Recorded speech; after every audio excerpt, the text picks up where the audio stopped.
Romuald Foncoa, directeur du Centre international d'études francophones, Université Paris-Sorbonne, France. C'était une thèse qui était intitulée « Les écrivains antillais et leurs Antilles », qui est une thèse que j'ai soutenue il y a maintenant un peu plus de 25 ans et qui se proposait d'interroger le rapport que les écrivains antillais entretenaient avec leur espace géographique, leur espace territorial et leur espace national, étant entendu que cet espace était déjà un espace dont ils étaient dépossédés avant, puisque dans la littérature, depuis au moins le XVIIe siècle, les Antilles étaient une figure importante de la représentation, telle qu'on peut la trouver dans toute la littérature française, pour ne m'en tenir qu'à ce cas-là. Et donc mon souci était de confronter ce regard qui avait construit les Antilles avec le regard que les écrivains voulaient porter sur leur propre pays. Donc il y avait tout un rapport à l'assimilation, tout un rapport à la repossession, tout un rapport à la redéfinition de l'espace antillais en termes géographiques, en termes historiques et en termes politiques. C'est en fait tous ces aspects-là que j'ai essayé d'aborder dans ma thèse, qui était assez longue, c'était une thèse de 800 pages. Alors, c'est vrai que pendant les années 40-50, ou plutôt 30, 40, 50, 60, mettons, en allant très vite dans l'histoire de la littérature jusqu'au premier congrès des écrivains et jusqu'au Festival des Arts Nègres de Dakar de 1966, jusqu'à cette période-là, on peut dire qu'il y a eu une relation absolument intense entre l'Afrique noire et les Antilles. C'est une relation qui passe précisément par le réveil du monde noir américain dans les années 20, un réveil qui a conduit à la revendication, justement, le sait très bien, de l'identité noire, de l'identité du nègre dans la société noire américaine, de la repossession de l'histoire de l'esclavage et de la tentative de redéfinition de la place que le noir pouvait avoir dans les sociétés américaines. Donc, de ce point de vue-là, il y a eu une relation qui, aujourd'hui, est absolument connue, du point de vue de l'histoire, puisqu'elle s'est traduite aussi dans la littérature par l'émergence d'un courant littéraire qui est bien connu, qui est le courant de la négritude. Le courant de la négritude porte sur un genre qui est un genre bien connu, qui est le genre de la poésie, et sur une pensée qui est une pensée bien connue, c'est la repossession justement de l'histoire telle qu'on peut la voir chez Cheikh Anta Diop, par exemple, ou bien chez César. Donc cette histoire est une histoire qui est connue. Et il me semble que cette histoire va avoir une sorte d'incidence politique quand les Antilles vont venir au secours justement des pays indépendants de l'Afrique au début des années 60.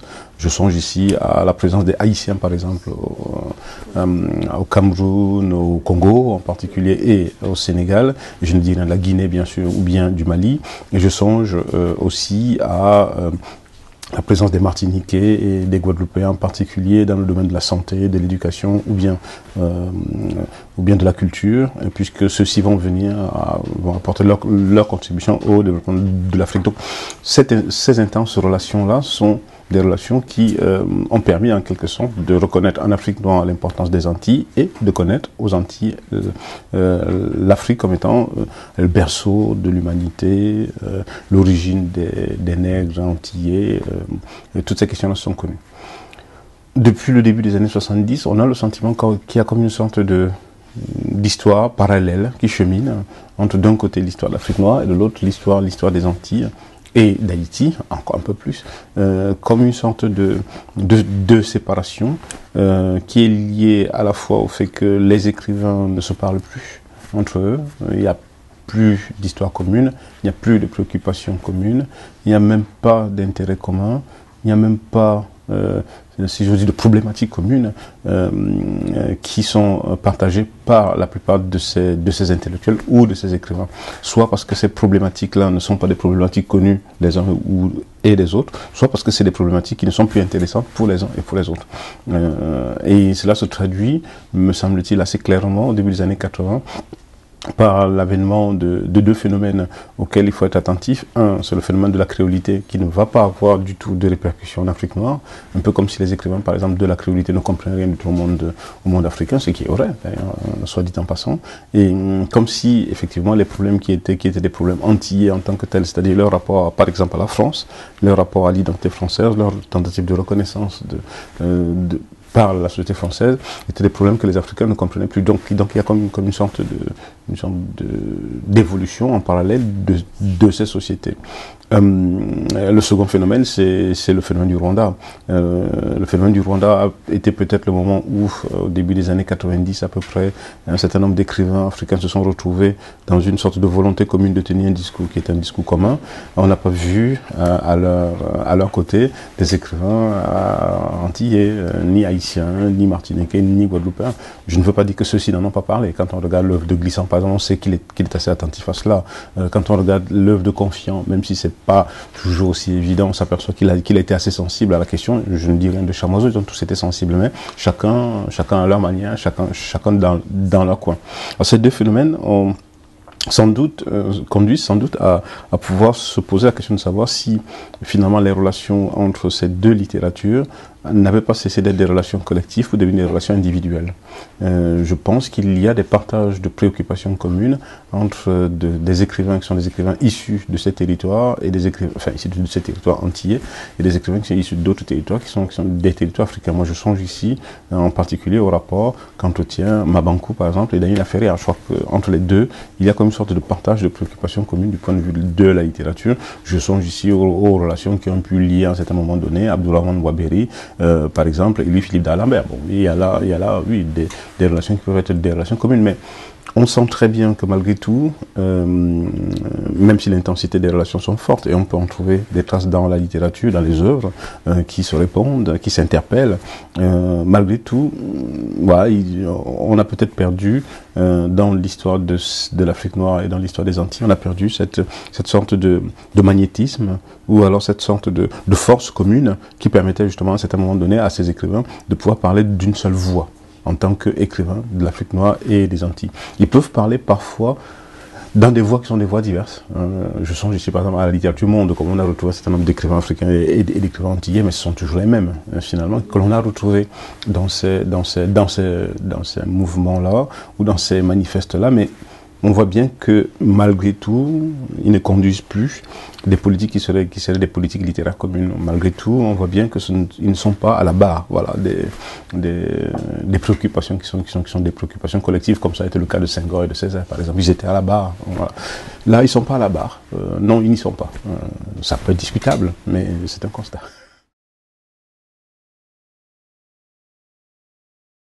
C'était un problème du rapport de la littérature à la question de l'engagement, du rapport de la littérature à la question politique.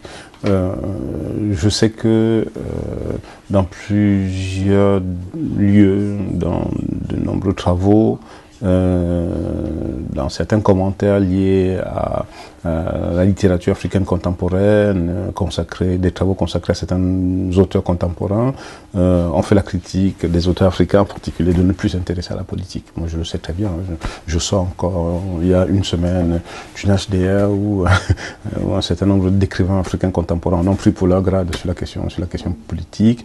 On les accuse de se désintéresser de l'Afrique, c'est pas leur problème, ils ne sont intéressés qu'à leur ego, leur roman ne reflète plus du tout les préoccupations qui sont des préoccupations collectives.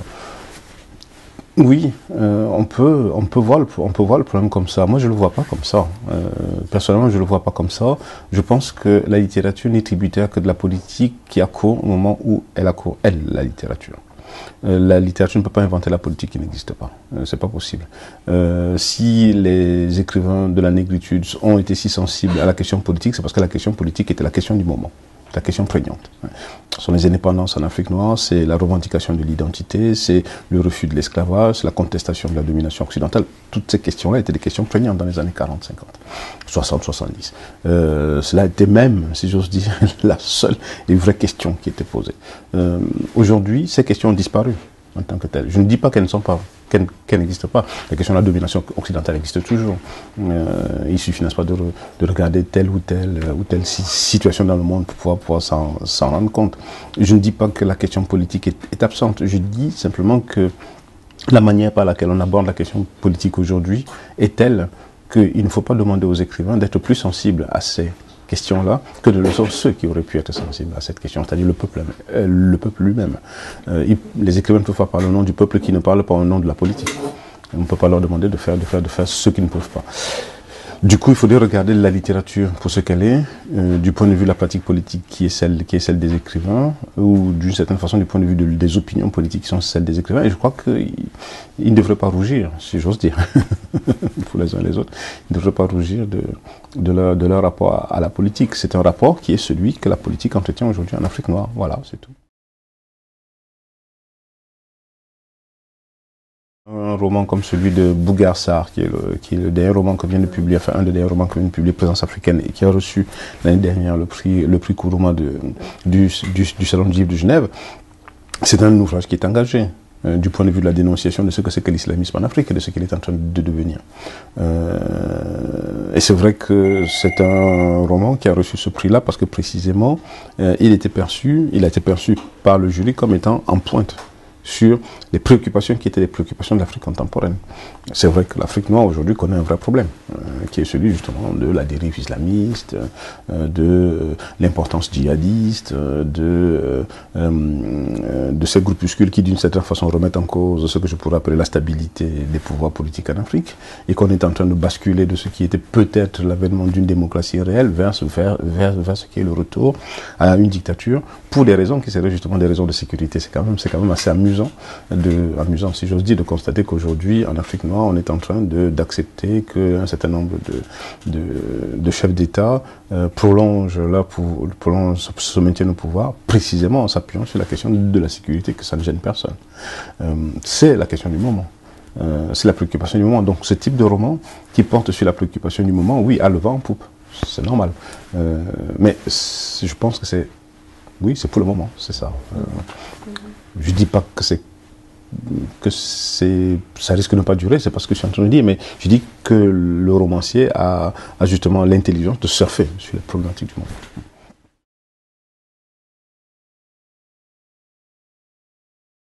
Plutôt que de prendre 3 livres, je prendrais 3 auteurs. Plutôt que de citer des livres, je prendrais forcément un glissant. Ah oui, je prendrais l'anthologie. Mais je sais pourquoi je prendrais l'anthologie. Parce qu'en fait, en prenant un livre, j'en prends plusieurs. C'est ça l'avantage de l'anthologie. Je prendrais sans doute un Dany Laferrière. Peut-être je prendrais le plus gros parce qu'on peut s'amuser avec ça. Là, presque perdu de ne rien faire.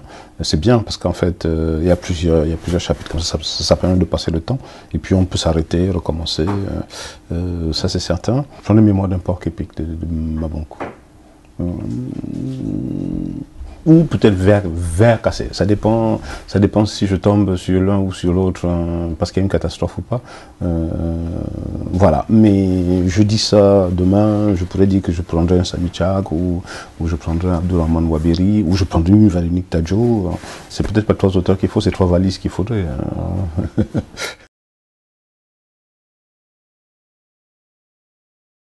3 jeunes, ah oui, il n'y a pas que 3, ils sont nombreux. Bougar Sarr, je le citais tout à l'heure, mais je pensais à Gauze de Boupéillé, pas mal, il n'est pas jeune, mais il est jeune en littérature. Et moi je pense que quelqu'un qui n'est plus jeune, mais qui pour moi fait quand même partie de la jeunesse, c'est Léonora Miano. Qui est une jeune écrivaine et qui, pour moi, a vraiment du talent. Non seulement elle a du talent, hein, bon, il y a des choses, elle a des points de vue qui ne sont pas partagés par tout le monde, je le reconnais. Elle peut un peu frotter de temps en temps aux entendus, je le sais, à une écriture avec des arêtes, ce qui n'est pas plus mal. Mais oui, je pense que... ou Fiston Mouadjila, enfin, bon, ils sont finalement ils sont nombreux. Oui, j'aime bien l'écriture de Fiston, même si je crains qu'il perd peut-être, qu'il s'essouffle un peu vite, ou alors, Patrice Nganan, pour moi c'est un jeune écrivain par exemple, Patrice. Lui aussi, ça fait partie effectivement des écrivains qui tentent des choses, avec les inconvénients que ça peut avoir, parce que là aussi ça gratte de temps en temps aux arêtes. Je parle pas du tout d'auteurs qui sont connus en Afrique et qui n'ont pas encore, si j'ose dire, la chance, entre guillemets, si chance dire, d'être édités dans des circuits qui sont des circuits de diffusion internationale. Et en particulier, il serait bon de s'intéresser aux auteurs de théâtre. Les auteurs de théâtre en Afrique noire sont sans doute des auteurs qui ont un avenir beaucoup plus grand qu'on ne croit, par rapport aux romanciers. Je parlais de Fiston Mouadjila tout à l'heure. Je pense qu'en fait, il ne faut jamais oublier qu'il a commencé par le théâtre. Que le théâtre est la porte d'entrée, effectivement, du romanesque aujourd'hui. Regardez quelqu'un comme Kofi Kwaoulé, Kossi Efoui, pour ne prendre que des cas comme cela. Ce sont des auteurs qui sont arrivés au roman par le théâtre. Et je crois que la jeunesse de la littérature africaine, à mon avis, commence par le théâtre. Et je crois qu'on pourrait faire une généalogie du théâtre au roman dans la littérature africaine. Et c'est très vieux, ça commence avec Soni Laboutansi, pour ne pas remonter plus haut. Soninka, par exemple, il faut changer de langue, se situerait exactement dans la même logique, même si lui, il est beaucoup plus ancien. Mais c'est quand même déjà ça. Je crois que oui, les jeunes écrivains africains aujourd'hui, il faudrait les chercher chez les jeunes dramaturges. Pas de cette façon-là. C'est-à-dire que je crois qu'on n'a pas suffisamment montré ce que le roman doit au théâtre. En Afrique noire. C'est-à-dire que par exemple, toutes les analyses que l'on fait en général sur la truculence de la langue française, sur la tropicalisation de la langue dans le roman, sur cette sorte de liberté qui est une liberté de la langue qu'on peut trouver dans le roman, de mon point de vue, ces analyses-là ne sont pas totales tant qu'on ne les rapproche pas du tout à la pratique et la pratique théâtrale. Parce que la pratique théâtrale est ce sans quoi il n'y a pas, justement, de spécificité de la langue en Afrique noire. Alors, cette spécificité-là, cette liberté qui est donnée au théâtre, va trouver justement son pendant dans le roman. Qui fait que de temps en temps, le roman africain est un roman qui doit être lu à haute voix. Si on veut en saisir toute la quintessence, toute la pertinence, toute la truculence, il faudrait lire le roman à haute voix. Or, cette lecture à haute voix me ramène justement au théâtre. Je crois que c'est quelque chose qu'il faudrait arriver à faire. Moi, j'ai parfois l'impression que dans le cas de l'Afrique noire, mais est-ce que c'est dû à la séparation des corps de métier, comme je dis souvent sous forme de boutade par la séparation des genres. Le romancier est à gauche et le théâtre est à droite. L'inverse est vrai aussi, hein. Le théâtre est à gauche et le roman est à droite. Et qu'en gros, on a l'impression, n'est-ce pas, que les ponts n'existent pas entre les deux. Alors qu'il y a un pont nécessairement entre les deux. Il y a un pont qu'on ne fait pas entre les deux, ou que la critique ne fait pas toujours, parce que la critique de la dramaturgie en Afrique noire est une critique qui n'a rien à voir avec la critique du roman. C'est que les romanciers ne vont pas au théâtre.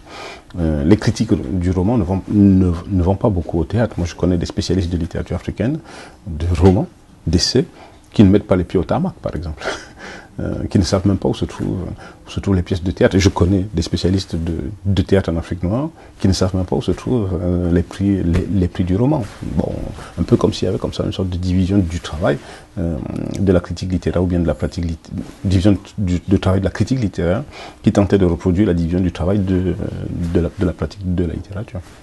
Il faut absolument mélanger les deux, mais c'est pas toujours aussi évident. Pas toujours aussi évident.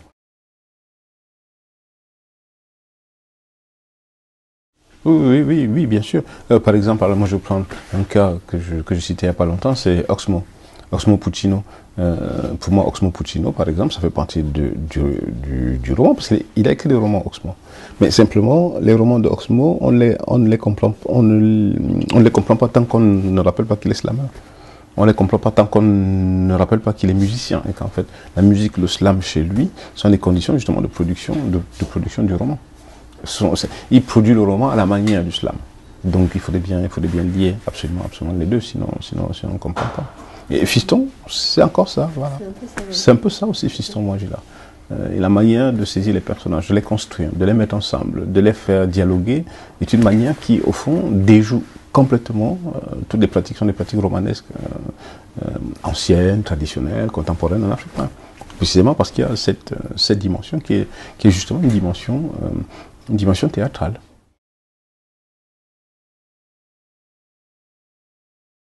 Oui, il est apparu comme quelque chose de neuf et de frais, mais en même temps pas aussi neuf et pas aussi frais que ça. C'est-à-dire que quand on connaît l'histoire de Soni Laboutansi, on se dit, ah bah oui, ça on l'a déjà vu quelque part. Mais il est allé plus loin.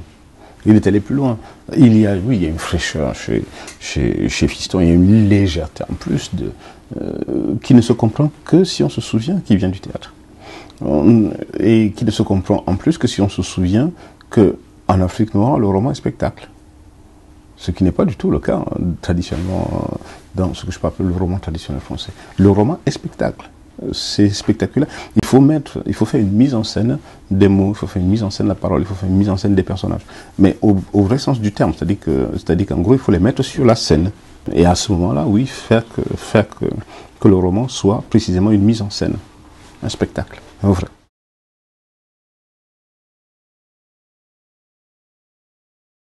Non, je ne sais pas mentir. Ah oui, oui, oui. Ils ne font que ça. Ils inventent les grands mensonges. Moi, je ne sais pas inventer les mensonges. Moi, mes mensonges à moi sont vrais, donc c'est pas fait pour le roman. Je ne sais vraiment pas inventer des histoires. Ça, je suis absolument incapable. Je peux encore écrire des essais, bon, ben, c'est tout. Il m'est arrivé, oui, comme tout le monde, d'essayer la poésie, d'essayer de raconter des histoires ici ou là, mais